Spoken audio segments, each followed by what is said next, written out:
au son de la cloche.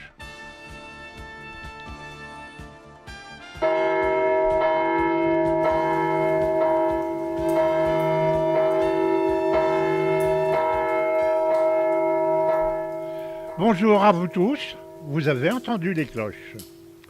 Il y a histoire de clocher, mais pour certains, notre journée est réglée par les cloches du village, qui sonnent l'Angélus, et le réveil, et le soir, la fin de la journée. En Haute-Vienne, près de Bellac, il y a un village, le Dorat, qui a 4 clochers, 300 cloches. C'est pas vrai, extraordinaire quand même. Non mais vous avez tous compris. 4 clochers, oui, mais 3 sans cloche. Voyez-vous, l'homonymie de la langue française a son charme à nulle part ailleurs. Nous quittons la Haute-Vienne et nous voilà en Normandie dans le Perche, un village de 400 habitants, zone rurale, d'agriculteurs et éleveurs de Normande. La vache qui donne par son lait va nous faire aimer le camembert.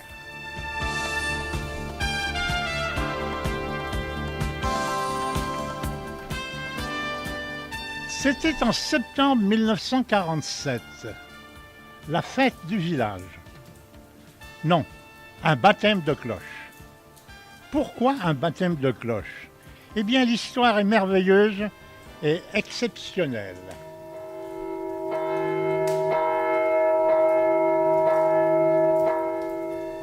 Il s'agit en effet d'une résidente de la commune, 90 ans, qui vivait chichement dans une maison au bord de la route qui traverse le village. Cette vieille dame donne en croyant ni à Dieu ni à ça.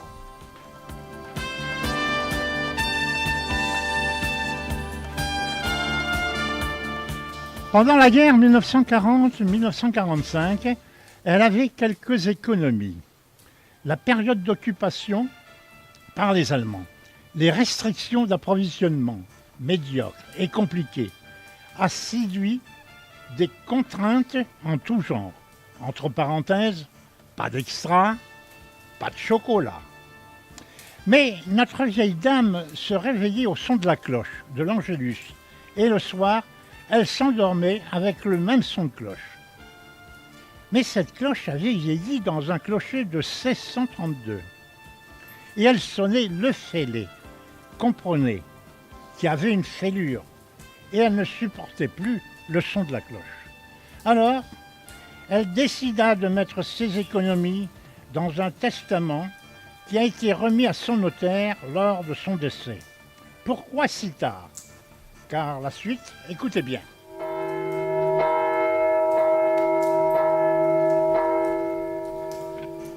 Le notaire, à son décès,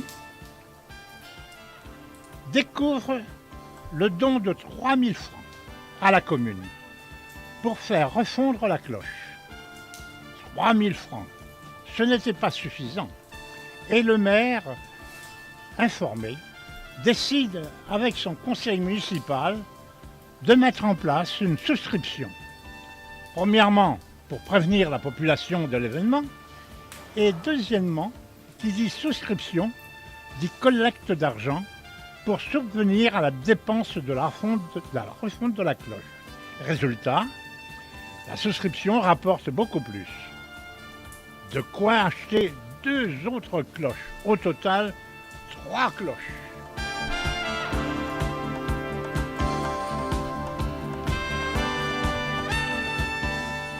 Trois cloches dans le clocher. Il fallait aménager le campanile d'installation travail qui sera effectué par un artisan professionnel dans le bâtiment, résidant dans la commune. Et à cette époque, pensez bien, il n'y avait pas les mêmes moyens d'approche et de réalisation.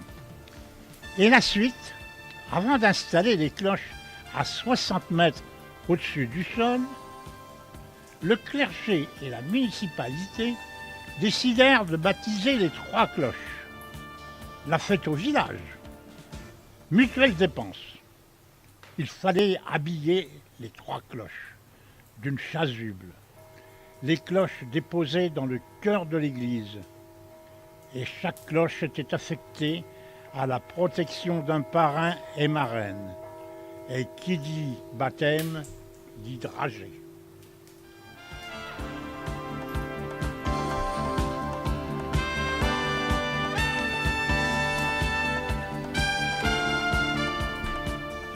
« 40 kilos de dragée pour la cérémonie.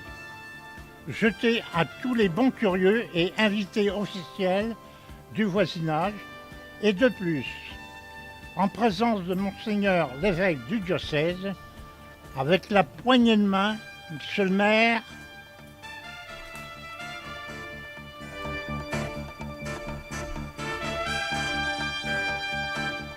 vous en dire davantage, il fallait festoyer. Après les restrictions de l'occupation allemande, on aménage des parquets et toiles de tente. La salle des fêtes n'existait pas. Et vous dire sans égal, bien manger, bien boire. La facture était bien remplie et chacun s'en est en allé avec joie et satisfaction d'avoir retrouvé les rencontres et fréquentations d'antan. Entendez-vous les cloches ?